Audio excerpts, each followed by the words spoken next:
Donc, alors ces grottes qui sont placées dans la Berco Petito sont très importantes pour nous actuellement, puisqu'en fait, vous avez compris qu'elles sont pointées par l'extrémité sud du triangle équilatéral du jardin du Calvaire. Donc ça, c'est pas un hasard. En plus, vous avez compris aussi que dans ce jardin du Calvaire ont été construits un certain nombre de grottes artificielles par Saunière. Donc il y a bien une volonté d'apporter une sorte de réponse démonstrative aussi bien par les cartes que par le jardin. Plus l'église de Saunière qui est orientée sur ces grottes, donc ça commence à faire beaucoup, sachant qu'en plus l'église, elle date de l'an 800, hein, donc on ne l'a pas déplacée, elle n'a pas été déplacée, Saunière l'a pas réorientée. Donc tout montre que ces deux grottes ont une histoire très lointaine, au moins de l'an 800. Bon, qu'est-ce qu'on peut en dire de plus pour l'instant? Rien, sauf que elle démontre aussi que tout ce secteur Berco Petito et Berco Grando possède une géologie extrêmement torturée, on va dire, puisque en fait là on est en amont sur le Bézis, mais il y a toute la partie, vous l'avez compris, de l'aiguille, avec des fractures géologiques extrêmement importantes à cet endroit-là. Il y a 3 failles qui se croisent pratiquement au pied de l'aiguille. D'ailleurs, il y a des clubs de spéléo qui ont déjà exploré certaines cavités, mais beaucoup plus en amont, qui prouvent que cet endroit possède sans doute des ramifications naturelles. Il faut savoir aussi que toute cette région-là, c'est le fond des mers. C'était le fond des mers il y a des millions d'années. Et si on observe, par exemple, l'une des roches que j'appelle la petite aiguille, vous avez un stalagmite à l'intérieur, qui prouve qu'il y avait de l'eau. Le stalagmite est assez élevé quand même. Donc ça veut dire qu'on est vraiment dans des fonds marins qui étaient assez profonds. Et donc, voilà, donc ça, plus les failles, plus la géologie, etc. Donc, très certainement, on est sur des choses qui peuvent aller très, très profondément. Donc, les grottes participent peut-être à toute cette structure souterraine qu'aujourd'hui on ne connaît pas, parce que, voilà, il y a encore d'exploration à faire. Voilà, tout ce qu'on peut en dire aujourd'hui, Et puis il y a 2 grottes, donc il y en a une ronde, il y en a une triangulaire, et comme par hasard sur le tableau de Ténier, on les retrouve. Une grotte ronde et une grotte triangulaire. Et sur le tableau de Ténier, elles sont disposées l'une à côté de l'autre, ce qui est exactement le cas sur le tableau. Donc j'ai du mal maintenant à penser que tout ça c'est du hasard. Beaucoup de mal. Je ne sais pas si j'ai répondu. Une petite précision, tiens.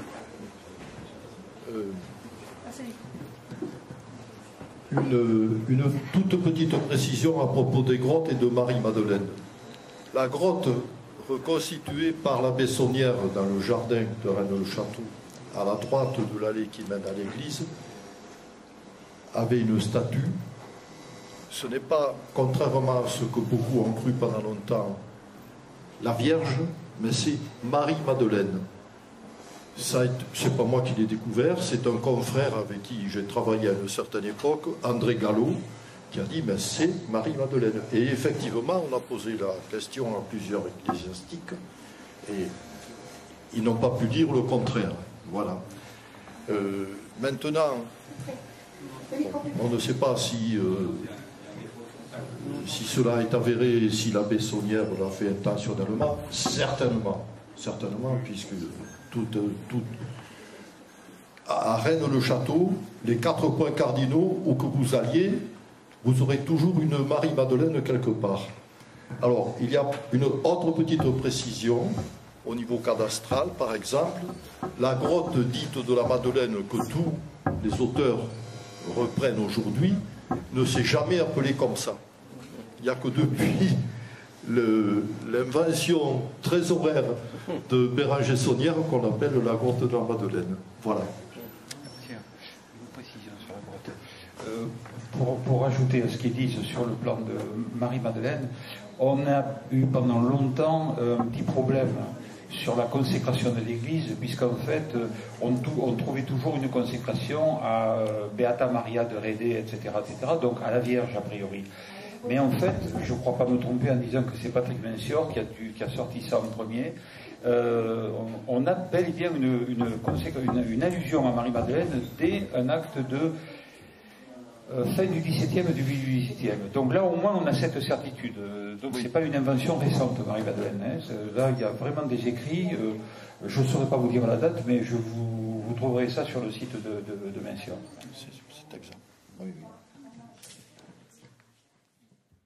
Quels sont les artistes contemporains que vous pourriez soupçonner de faire perdurer ces codages et ces secrets? Pas forcément que dans les tables. Alors, artiste dans le monde de l'art, hein, c'est ça la question. Alors, contemporain, il y en a quelques-uns, mais c'est très subtil en fait. Je pense notamment à il y a des poèmes, il y a des chansons. J'ai oublié le chanteur d'ailleurs, qui parle de la Madeleine, du baiser de la Madeleine, de la fontaine de la Madeleine, etc. Il y a des textes récents qui sont écrits où on voit bien qu'on perdure une certaine tradition du mythe de Rennes, voilà, avec cette Madeleine. Maintenant, là où c'est beaucoup plus probant, c'est quand on va sur l'architecture. Il y a effectivement, j'ai quelques exemples où il y a des architectes qui construisent des bâtiments où on voit les fameuses colonnes du temple de Salomon, etc. Enfin, c'est très visible. Là, on est plus dans la franc-maçonnerie. Pour se rapprocher de l'affaire, il faut aller, faut aller voir notre cher président Mitterrand, hein, pour le coup. Qui nous a construit pas mal de choses en lien avec l'affaire. Et l'une des plus belles, il y en a deux que je considère très importantes. La première, c'est le petit temple des monuments des droits de l'homme, qui est à côté de la Tour Eiffel. C'est un sort de mini-temple de Salomon. Hein. Mais ce qui est très intéressant, c'est d'observer là où il est placé, sa topographie, et puis tous les symboles qu'il y a dessus, hein, qui sont magnifiques. Hein. Vous avez le Hatid Arcadiago, hein, notamment, hein, dessus. Hein. Et puis, celui que je considère le plus beau, c'est l'axe majeur, qui est à Cergy-Pontoise, qu'on ne connaît pas beaucoup. Alors bon, c'est pas vraiment Mitterrand qui... enfin, c'est quand même lui qui s'est chargé de mettre en œuvre le projet, qui a essayé de le finaliser. Donc c'est un site qui est superbe. Et vous avez une œuvre monumentale. D'ailleurs, ça me rappelle que j'ai loupé une photo à une époque, au début, quand j'étais allé les visiter, parce qu'il y avait le chantier était en train de se faire, et sur un grillage au bas, il y avait une sorte un titre qui expliquait un peu le site.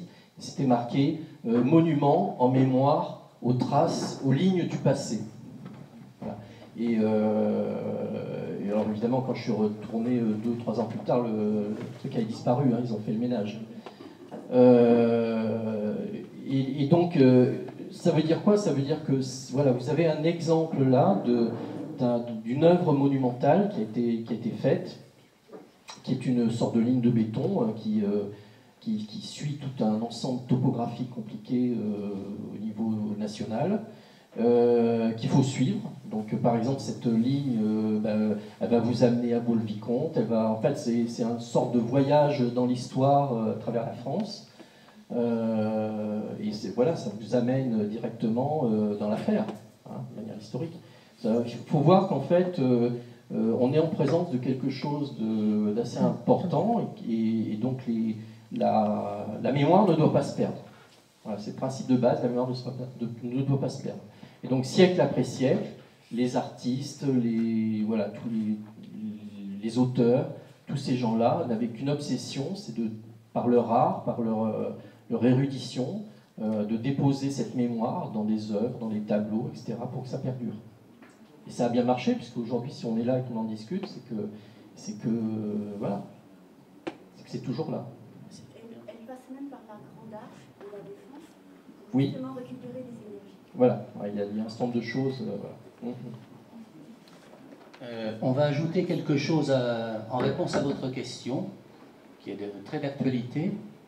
Vous avez un film qui a été produit en République dominicaine il y a 4 ou 5 ans, qui curieusement n'est jamais passé et ne passera certainement pas en France, à moins que vous ayez les chaînes internationales.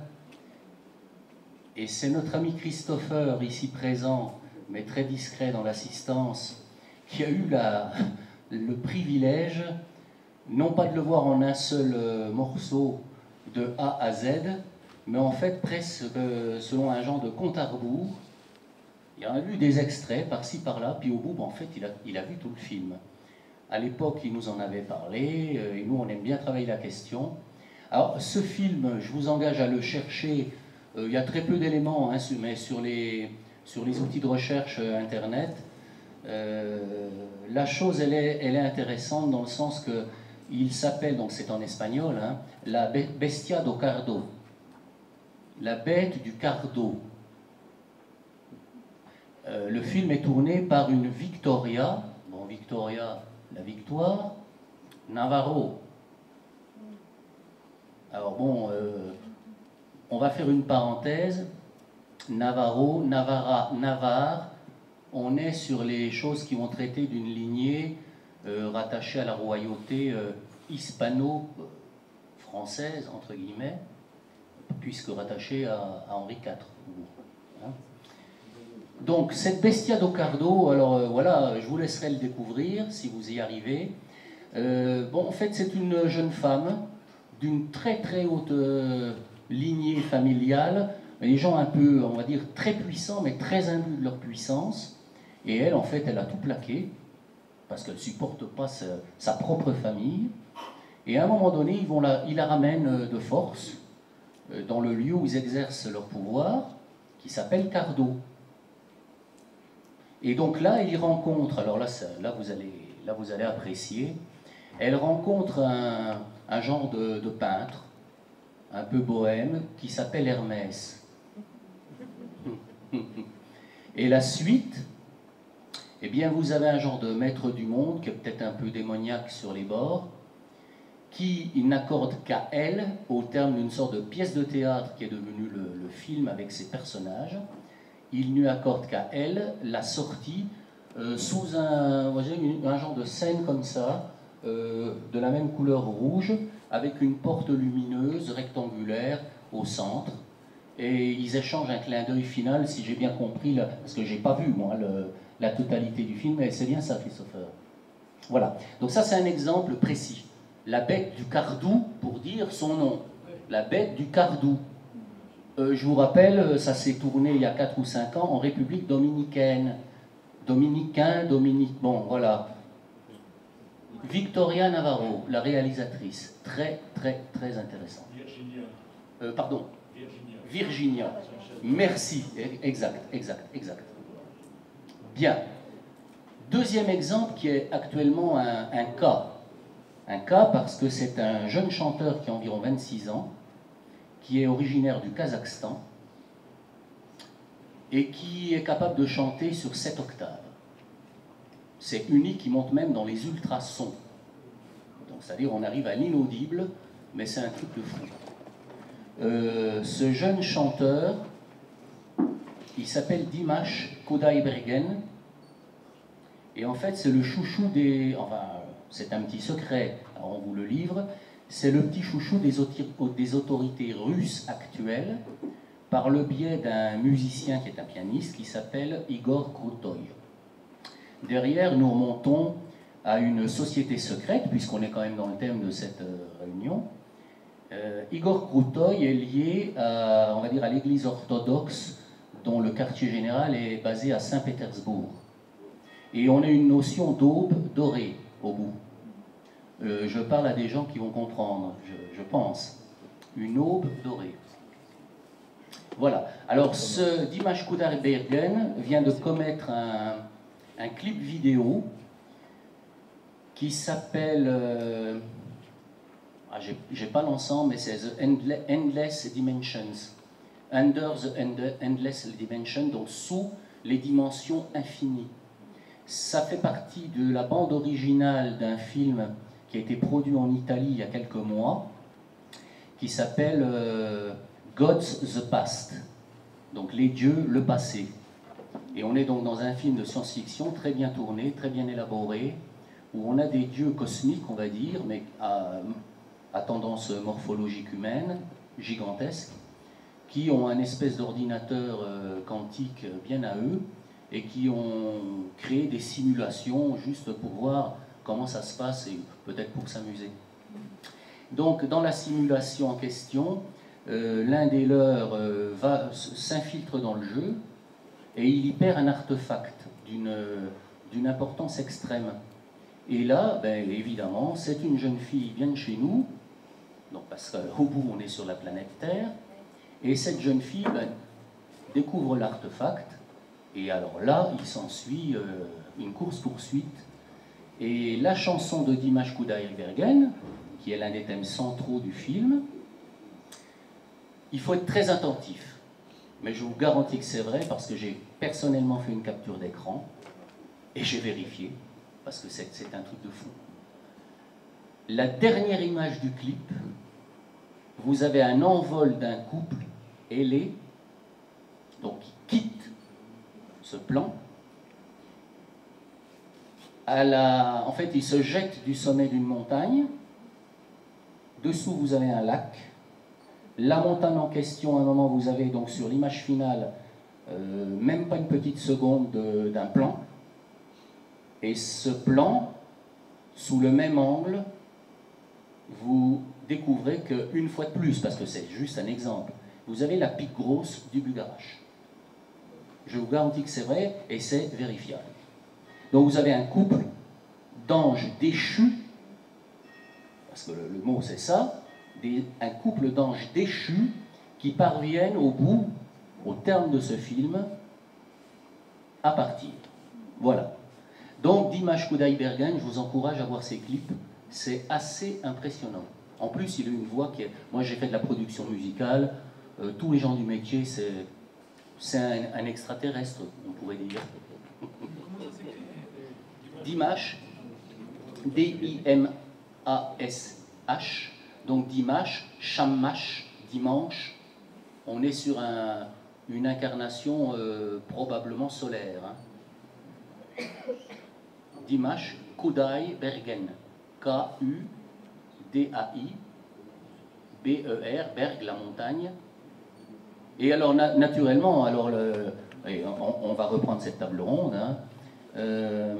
Il est originaire du Kazakhstan, et au Kazakhstan, il y a quand même la ville d'Astana, la capitale. La capitale récente, voilà, mais très intéressante, parce que vous avez quand même tiens, ça promets-nous quelques travaux, s'il te plaît, Jean-Pierre, il y a du public, il y a du monde, donc tu t'engages, s'il te plaît. Astana. Hein? Oui. Ah oui, j'en ai terminé, merci. Les déplacements sont pris en charge. Astana, Atala, Magdala, on s'en sort pas. Hein. Ah oui, de toute façon, les thèmes sont récurrents, hein, donc normal. Bon, c'est pour Jean-Pierre, le jeune, parce qu'il y en a deux, alors donc pour les distinguer, je dirais le jeune et le vieux. Voilà. Parce que là, vous viendrez à mon bureau tout à l'heure. Ouais. J'aurais plus droit. Voilà. Mais Jean-Pierre, tu nous as fait une démonstration hier qui a duré pas mal de temps. Ouais, c'était un peu long, ouais. Ouais. Non, c'était très bien. Mais il y a une chose que tu nous as pas dite. Qu'est-ce que tu comptes trouver au pied de cette aiguille ou aux alentours de cette aiguille? Ah, une grosse question, ça. Bon, je pourrais dire que je peux pas tout dire, mais ça va pas vous plaire, quoi.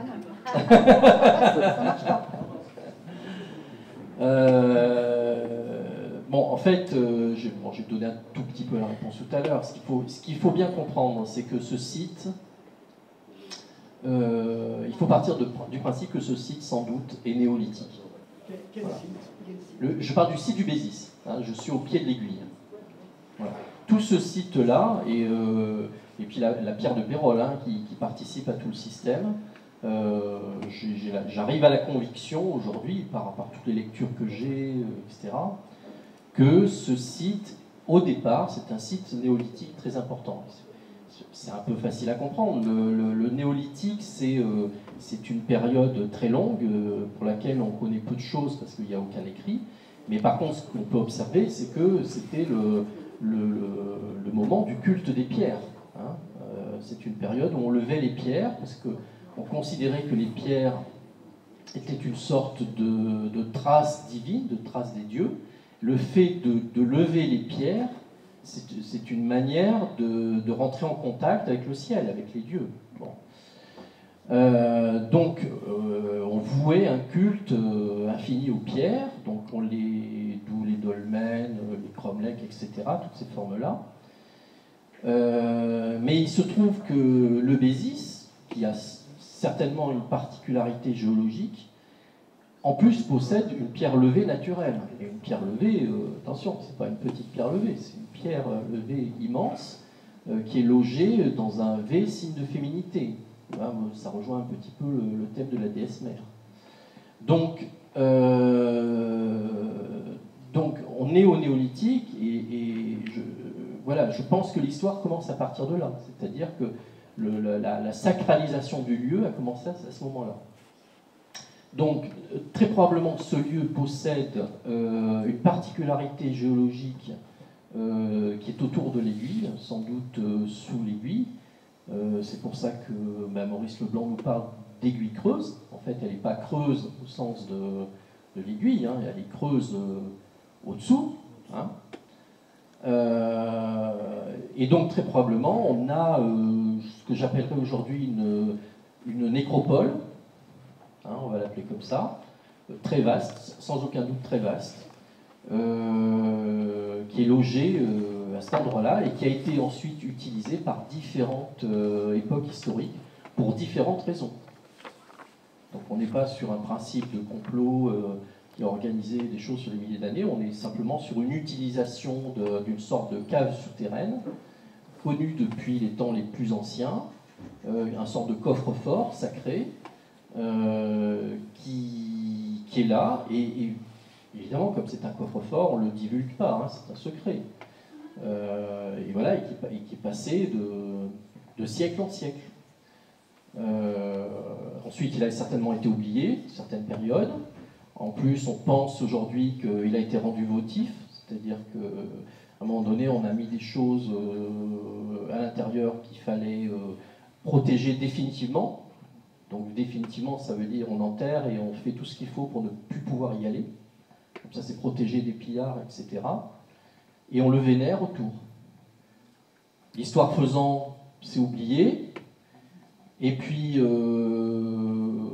sans doute, ce qui s'est passé, c'est qu'il y a eu, donc, on situe ça peut-être dans 14e ou 15e siècle, sans doute un tremblement de terre dans la région qui a fait que ça a dû ouvrir une faille, quelque chose qui s'est ouvert, dans lequel un certain berger, peut-être, est tombé et a vu des choses. Ça a généré une légende. Et puis ça s'est réveillé au XVIIe siècle, résurgence du secret. On a commencé à redécouvrir le dépôt, on l'a pillé en partie. On a utilisé pas mal de choses pour faire, notamment Vaux-le-Vicomte, Fouquet, et puis même Versailles. Hein, je rappelle que si vous intéressez à l'histoire de Versailles, du château de Versailles, on sait tout sur Versailles, tout. On a tous les plans, on sait parfaitement comment elle était construite. Par contre, il y a une chose que les historiens ne parlent jamais, c'est comment il a été financé. Vous ne trouverez jamais rien sur le financement du château de Versailles. Mais parce qu'on ne sait pas. Tous les comptes ont été masqués, trafiqués. Il faut savoir en plus qu'on est dans une période tourmentée de la France. Hein, la France est en pleine famine. Louis XIV fait la guerre côté espagnol et dans les Flandres. Les caisses du royaume sont vides. Et vous avez un château. Il fait construire un château qui est démesuré, qui est un des plus beaux châteaux du monde. Hein. Voilà, il ne faut pas se cacher. Hein. Vous avez une galerie des glaces que tout le monde entier nous envie. Comment ça a été financé tout ça? Alors ça, par contre, les historiens, là, circulent, il n'y a rien à voir. Qu'est-ce que vous y voyez? Pardon? Qu'est-ce que vous y voyez, vous? Dans le financement? Oui. Ah ben, il faut trouver une explication à ce financement. Donc, quand on remonte, et là, pour le coup, il faut faire un peu d'histoire, là, hein, il faut regarder tous les personnages qui ont gravité autour du château de Versailles. Vous avez les 3 acolytes inséparables qui ont construit aussi Vaux-le-Vicomte. Vous avez le nôtre, vous avez tous ces gens-là qui sont... par exemple, si vous regardez le nôtre, c'est un personnage fascinant. Hein. Là, il y a de la société secrète derrière. Hein. Mais vous avez aussi un personnage comme Mansart. Ah, Mansart. Personnage très, très particulier. Hein. D'ailleurs, c'est lui qui a construit qui a construit la galerie des glaces. Hein. C'est le même qui a construit le mausolée des Fouquet, de la famille Fouquet, qui est à Paris. Hein. Donc, et quand vous creusez un petit peu, vous apercevez qu'il y a des relations historiques entre la capitale, enfin, entre Paris, à cette époque-là, et puis la région, Rennes. Hein, et vous avez plein de relations. On va commencer par Nicolas Paillon. Hein. Donc, et là, pour le coup, pour comprendre un petit peu, il faut aller dans l'histoire. Hein. Mais on pense aujourd'hui qu'effectivement, il y a eu un financement, il y a une partie du château de Versailles qui a été certainement financée par quelque chose qui vient d'ici. Ce que vous racontez, est-ce que c'est en lien avec... c'est ce que j'ai lu dans le livre de Michel Lamy, voilà, sur, comment dire, Louis XIV, qui envoie un groupe de travailleurs suédois. Oui, c'est bien ça. Voilà, d'accord. Bon, on fait Colbert. Ah oui, voilà, hein, c'est en lien avec Colbert. Ouais. Ouais. Ok, donc c'est cette histoire-là que vous racontez. Oui, alors c'est une petite partie d'histoire. Voilà, juste pour vous dire que Louis XIV passe par la vallée de la Loire avec les mousquetaires, et c'est l'histoire de la réunion des États généraux de Bretagne, où il apparaît à Nantes, et il fait arrêter Fouquet. Notamment. Oui, au niveau étatique d'une affaire d'importance. Voilà, tout à fait. Là, on rentre dans une partie de l'histoire qui est très intéressante, qui est passionnante, hein, qui est cette histoire des Fouquet, de la famille Fouquet, avec l'arrestation de Fouquet, qui se rattache au tableau d'Arcadie, hein, puisque ce qu'il faut savoir, c'est que l'histoire raconte évidemment que Louis XIV, fou furieux, fait arrêter Fouquet. En fait, ça lui a pas pris comme ça le matin en se disant tiens, il commence à m'énerver un petit peu, je vais l'arrêter. En fait, ça a monté en puissance en fin de compte. Hein. Mais ça s'est fini par cette fameuse arrestation, un procès de longue haleine dans lequel les jurés n'ont jamais réussi à prouver la culpabilité, le détournement de fonds de Fouquet. Mais le mystère demeure, hein, c'est-à-dire qu'en fait, ils n'ont pas réussi à comprendre comment était. Alors il y a des explications hein, sur on va dire, une sorte de manipulation financière telle qu'on le voit aujourd'hui d'ailleurs, hein, qui expliquerait une partie des richesses, mais ça n'explique pas tout en fait. Et le plus troublant, c'est l'affaire d'Arcadie, parce qu'en fait, en cours de procès, alors peut-être deux ans après le début du procès, Louis XIV se met à chercher un tableau. Il va mettre 2 ans, je crois, à peu près à le trouver. Et donc c'est ce fameux berger d'Arcadie, qui s'appelle à l'époque les pasteurs d'Arcadie. Et il va le trouver, il va l'exposer, il va l'acheter sur les comptes des appartements du roi. Il va l'exposer une journée à Versailles, dans la salle d'abondance, là où il y avait déjà des objets précieux. Et puis ensuite, il va l'occulter complètement au public. Et il va l'accrocher dans ses appartements privés, jusqu'à sa mort. Donc, très probablement, Louis XIV avait parfaitement conscience de l'importance de ce tableau. Mais On pense aussi que, très probablement, il n'y avait rien compris. Par contre, tout son ministère autour, notamment Colbert, tous les gens qui sont à la manœuvre autour de lui, ont eu sans doute des, on va dire,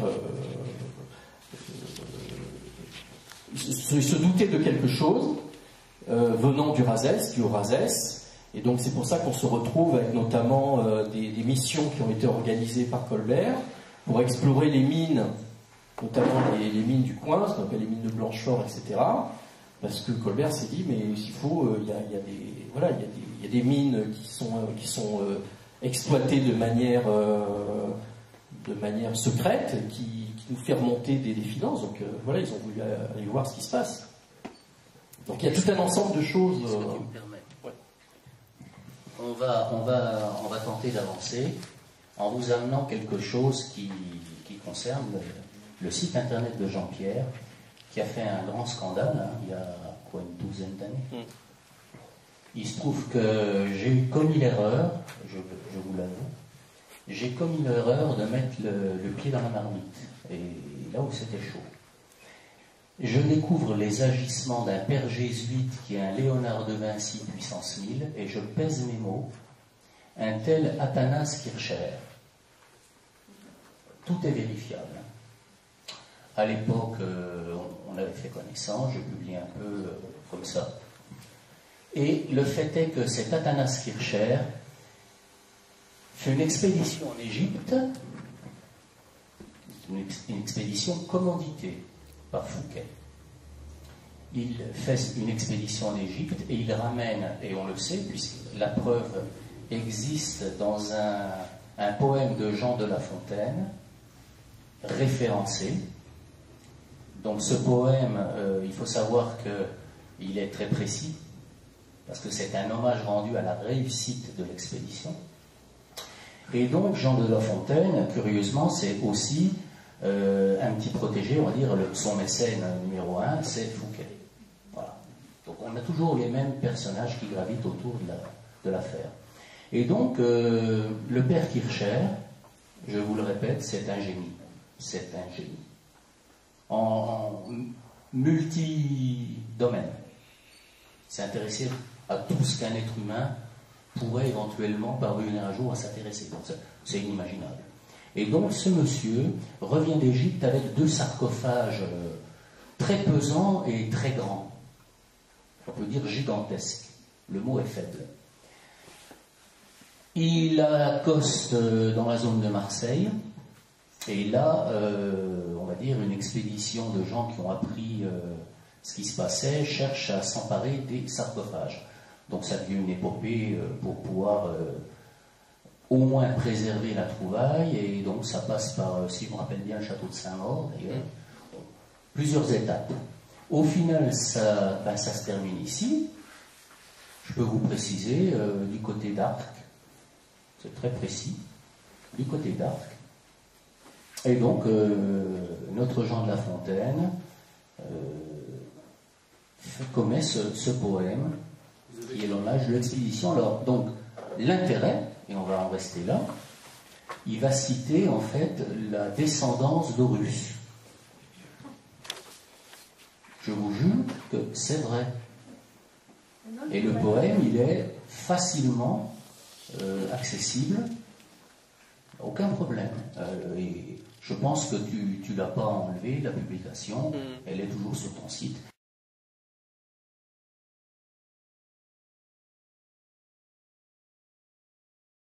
Sur les parties sur lesquelles il est intervenu, je n'ai aucune compétence. Il y en a une pas que j'ai, sinon vous allez tous sortir de la salle de vitesse, de peur. Mais je voudrais apporter une petite précision. Tu as employé le terme de magie rouge à un moment donné. Oui, oui, avec les connotations qu'il peut y avoir derrière. Alors il faut être assez clair sur la magie rouge. Il y a 4 catégories de magie, mais il y a une magie qu'on appelle la magie rouge, mais ce n'est pas une magie qui doit être considérée que négative. C'est une magie du sang, sans aucun doute. C'est une magie qui est avant tout, elle est très dangereuse à manipuler, c'est ce qu'on appelle la magia sexualis, c'est la magie sexuelle. Et la magia sexualiste, la magie rouge, se manipule de deux façons, au bien ou au mal. Les grands, je ne dirais pas les inventeurs, mais les promoteurs de la magie sexualiste en Europe, d'abord, c'est un Américain qui s'appelle Randolph, qui est un rosicrucien dans une tradition ancienne de la Rose de Croix d'un certain endroit de Bavière, donc je n'en dirai pas plus, parce que c'est quelque chose de très ancien, qui a créé aux États-Unis le premier mouvement rosicrucien américain, qui a commencé à travailler, à codifier la magie sexualiste dans des termes cohérents pour des êtres du 19e siècle, etc. Mais la magie sexualiste, telle que nous la connaissons encore actuellement, et elle est en train de redémarrer, elle est due essentiellement à une femme dont peu de gens d'entre vous doivent connaître le nom, qui était Maria de Naglowska. Maria de Naglowska, qui est une grande initiée du XXe siècle, qui a été quelqu'un d'assez exceptionnel. On connaît un certain nombre de choses d'elle, mais dans des cercles restreints, confidentiels, parce qu'il faut aller vraiment chercher ça. Il y a cependant un petit livre qui a été écrit par celui qui a été son bras droit et son élève et son fils spirituel, et qui s'appelle La Sophiale. Si vous avez l'occasion de lire ce livre qui s'appelle La Sophiale, vous découvrirez la personnalité de Maria de Naglowska et ce qu'est la magia sexualiste de Maria de Naglowska et la nouvelle trinité. Et vous verrez qu'effectivement, c'est un versant de la magie sexuelle qui est un versant extraordinairement positif, mais atrocement compliqué à comprendre et excessivement dangereux à utiliser. Et je pèse mes mots et les adverbes en particulier. Donc allez-y sur la pointe des pieds, ne vous aventurez pas là-dedans n'importe comment, mais la magie sexualiste, il y a deux faces, deux précises. La face à laquelle Christopher a fait allusion tout à l'heure, qui est sacrificielle, qui est... dans les deux cas, on a le sang, bien entendu. Mais dans un... Après, vous allez me permettre de ne pas rentrer dans des détails anatomiques et des détails sordides, mais on a l'utilisation du sang dans effectivement toutes les formes de cette magie. La magie de Maria de Naglowska est en train de redémarrer depuis quelques années, et elle est à mettre en corrélation pour un temps avec un secteur que connaissent bien quelques-uns de nos amis ici présents, qui est si vous avez entendu parler du grand lunaire, voilà, ça vous renverra à quelque chose certainement, sinon allez chercher. Je parle de tout ça dans mon bouquin, donc publicité gratuite et bienveillante. Voilà, c'est tout ce que je voulais dire. Peut-être que Jean-Yves... Non, en relation avec le sexe rouge. Oui, en relation avec le sexe rouge. Le sexe rouge, évidemment. Je ne voudrais pas faire peur aux gens tout de suite, parce que la nuit va tomber, donc tout le monde va commencer à... Je pense que nous sommes entre adultes. Il y a un enfant, il n'a pas l'âge de comprendre ce que j'évoquais là. Quand vous parlez de magie sexualiste, c'est effectivement un aspect de la magie rouge. Oui. Mais celui qui nous préoccupe aujourd'hui, qui est en train de passer au niveau exotérique, c'est celui qui était pratiqué de tout temps, auquel les conquistadors mirent un terme en ce qui concerne les sacrifices humains chez les Aztèques, chez les Mayas, mais qui s'est perpétué, puisque la Montespan a eu recours à cette magie rouge qui consistait, de la part d'un abbé défroqué, à sacrifier un enfant sur son ventre alors qu'il a été étendu sur un autel, parce qu'il y a de réels pouvoirs qui à ce moment-là étaient accessibles. Et je pense à l'adrénochrome. Et là on parle de satanisme. Donc il faut bien savoir, quand on parle de magie rouge, il y a un pendant qui est bien connu, les empereurs de Chine, auxquels on amenait de jeunes vierges, c'était pour eux un réservoir d'énergie, c'est du vampirisme. Mais beaucoup plus grave, c'est ce qui est pratiqué aujourd'hui par les élites, entre guillemets. L'adrénochrome, c'est donc le sang chargé d'adrénaline, qui est sécrété par les glandes surrénales. Bon, il y a des dames ici, je n'irai pas plus loin. Oui, alors, pardonnez-moi de vous dire quelque chose, d'être un peu vif là-dessus. Bien sûr que j'adhère à ce que vous venez de dire, mais si on pousse jusqu'au bout, lorsqu'on parle de ces choses-là, il y a même des mots qu'il vaut mieux ne pas balancer dans l'astral. Hein, voilà. Donc, c'est la raison pour laquelle hier j'ai dit... Pardon, Gino. C'est la raison pour laquelle hier matin j'ai dit le niveau de ces conférences seront publiques et on essaiera de ne pas dépasser un certain seuil, même si certains d'entre nous connaissent ces seuils, les ont franchis plus ou moins bien, etc. Puisqu'on aborde certains thèmes, je crois aussi qu'il ne faut pas sombrer dans une fascination pour le sordide. La question du sang est très importante. Et puis, si je puis me permettre de conseiller une lecture, c'est le livre du docteur Larcher. Le livre « Le sang peut-il vaincre la mort ?» dans lequel il y a une vision que je qualifierais de quasi-alchimique du sang. Oui, en deux mots, notre sang, il n'est peut-être pas dans l'état de pureté dans lequel il devrait être, mais il est possible de le remettre dans son état de pureté, auquel cas ce sang se charge de vertus bien particulières, et je dirais de très haut niveau. Merci, Gino. Merci. Mais vous comprenez donc que lorsqu'on est à ces niveaux-là de conversation, si on n'a pas pardonnez-moi de ce que je vais dire, mais je parle sous contrôle des gens qui ont quelques compétences dans ces domaines-là, si on n'a pas les armes et les équilibres nécessaires d'alignement, on voit poindre à l'horizon des choses totalement terrifiantes, parce que lorsqu'on est dans le mythe du sang, on va d'un côté aller sur le Graal, de l'autre côté on va aller sur le génisme, la pureté de la race, et on a compris la suite. Donc je crois que ça doit être réservé à des conversations beaucoup plus resserrées, non pas entre initiés du 38e ou 32e degré, mais tout simplement des gens qui ont travaillé, qui ont étudié ces choses-là. C'est juste du niveau de l'étude dont on parle. On ne parle pas d'autre chose que ça, hein, du niveau de l'étude, parce qu'il y a des réalités qu'on n'affronte pas à main nue. Il faut mettre des gants, quoi. Voilà, c'est tout. Hein, c'est tout. Ah, tiens, pardon, attends. Oui, non, je suis tout à fait d'accord avec vous. J'ai travaillé avec le docteur Larcher, qui était un ami, qui était médecin-chef du ministère de la Justice, et qui était l'animateur d'une revue métapsychique internationale qui était remarquable. Et nous avons travaillé notamment sur Marie, la Vierge, pas Marie-Madeleine. Voilà. Merci, ça me permet de rendre un hommage, même posthume, à ce grand monsieur, Hubert Larcher, dont j'ai publié un petit bouquin sur l'acoustique cistercienne, parce que c'était également un spécialiste de l'acoustique cistercienne. Monsieur Merlet, je voulais savoir, est-ce que pour vous il y a des liens entre entre le Pilat et le lieu ici de Razé, au niveau archéologique ou toponymie ou autre? Oui, il y a des liens, oui, toponymiques, oui.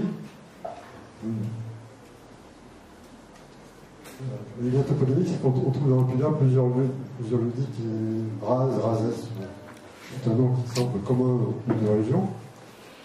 Bon, il y a les liens, alors on a dit à une époque que les Saunières auraient visité le Pilat, ça reste à prouver, je pense. C'est pas impossible, mais bon. Il n'y a aucune preuve, je pense. Ceux qui ont dit qu'ils avaient des preuves, ils ne les ont jamais produites. Voilà. Question ? Oui.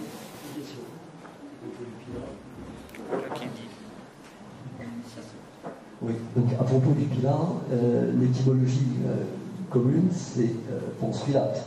Oui. Dont l'épouse, Claudia Procula, était issue de la Narbonnaise. Est-ce que vous pouvez nous en dire un peu plus? Oui, bien sûr. Ça, c'est quelque chose que je connais bien. Pilat, oui, il faut savoir que Pilat, à l'origine, c'est s'écrivait P-I-L-A, donc sans T final. L'étymologie première semble venir du latin Pilat, qui veut dire colonne, pilier, avec une valeur métaphorique. On a comparé le Pilat, quand on le voit d'un petit peu loin, on a l'impression, surtout quand c'est par un temps un petit peu nuageux, on a l'impression que cette montagne soutient le ciel. Donc on va comparer à un pilier, Pilat. Ça viendra peut-être de là. Ça, c'est l'étymologie première du mot latin Pilat. Et la légende de Ponce Pilate a été développée à partir du 9e, 10e siècle par l'évêque de Vienne au pied du Pilat. Pas Vienne en Autriche, hein, Vienne à Gand. Non, dans l'Isère, Vienne dans l'Isère. Voilà. Donc l'évêque de Vienne, qui s'appelait Saint Ado, qui a écrit un martyrologe. Et lui, c'est lui qui imagine, qui situe l'exil de Ponce Pilate à Vienne. Et à partir de là, vont se créer toutes les légendes. Alors, il y a plusieurs ramifications dans la légende. L'une des ramifications dit que Ponce Pilate, donc pris de remords et broyé par le remords d'avoir causé la mort de Jésus, part dans la montagne et se donne la mort dans un endroit assez extraordinaire qui est le Saut de Vier, une cascade de cette rivière Legier. Et bon, c'est une des histoires, parce qu'il y a plusieurs ramifications dans la légende. Et donc, à partir des 16e, 17e siècle, on a rajouté un T final au Pilat pour faire coller à la légende. Hein. Et alors, dans les légendes du Pilat, on dit par exemple, ce qui est intéressant, c'est le lien entre Pilat et Grasès, on l'entend au niveau des légendes, c'est qu'on a les mêmes légendes au niveau du Bulgarache, au niveau du Pilat. On dit que Noé, avec son arche, a abordé une montagne qui pourrait être le Pilat, ou qui pourrait être le Bulgarache. Dans le Pilat, on dit que c'est le Pilat, et ici, on dit que c'est le Bulgarache. Et le Pilat comme le Bulgarache sont des montagnes qui se trouvent au nuages. Il y a un dicton populaire qui dit que quand le Pilat a son chapeau, le voyageur, lui qui reste chez toi, parce que la pluie ne va pas tarder à tomber, etc.